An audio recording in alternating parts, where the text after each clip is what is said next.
কুলসুম, তুমি লেখাপড়া করো না? কোন ক্লাসে পড়ো? হ্যাঁ, ক্লাস 2-তে পড়ো। এই যে ওই পারে স্কুলে, তা কোথায়? ও হইতে এই যে পৌরসভার দিকে।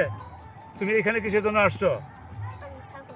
এই ছাগল নিতে আসছো। তোমাদের ছাগল কয়টা? তোমার আব্বার নাম কি? কুরবান আলী না? তোমরা কয় ভাই বোন?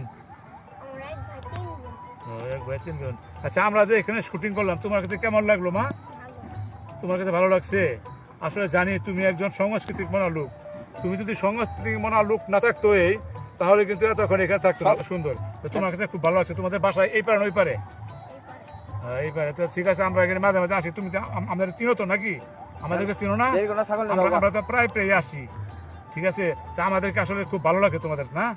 হ্যাঁ, ঠিক আছে, লেখাপড়া ঠিক করতে করে। হ্যাঁ, প্রিয় বন্ধুরা, এই ছোট্ট মেয়েটি আমরা যখনই ভিডিও করতে আসি এই পারে, তখনই ও আমাদের পিছনে পিছনে থাকে। আজকেও ওই যে আমি দেখাতে পারতেছি না, বেশি ওইখানে ছাগল আছে, দেখাও ছাগলগুলি দেখাও। ওই দেখুন ওর ছাগল, ওই ছাগলকে এখানে ছাড়া দিয়া আমাদের সাথে ওই সঙ্গ দিচ্ছে আর আমাদের শুটিং দেখলো। আসলে কুলসুম বিবি খুব ভালো, লেখাপড়া ঠিক মতো করবা। ঠিক আছে, তোমার আম্মার আব্বার ছাগল এগুলো রাখতে হবে, এটা ঠিক আছে। তুমি ঠিক মতো লেখাপড়া করো। হ্যাঁ বন্ধুরা, আমি কুলসুমকে খুশি হয়ে এই যে 50টা টাকা দিচ্ছি।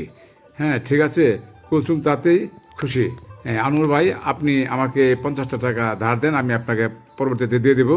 হ্যাঁ, এই যে নেও, আমি তোমাকে 50টা টাকা দিলাম। হ্যাঁ, তুমি খুশি থাকো। ঠিক আছে, ভালো থাকবা, সুন্দর থাকবা, এই দোয়া করি।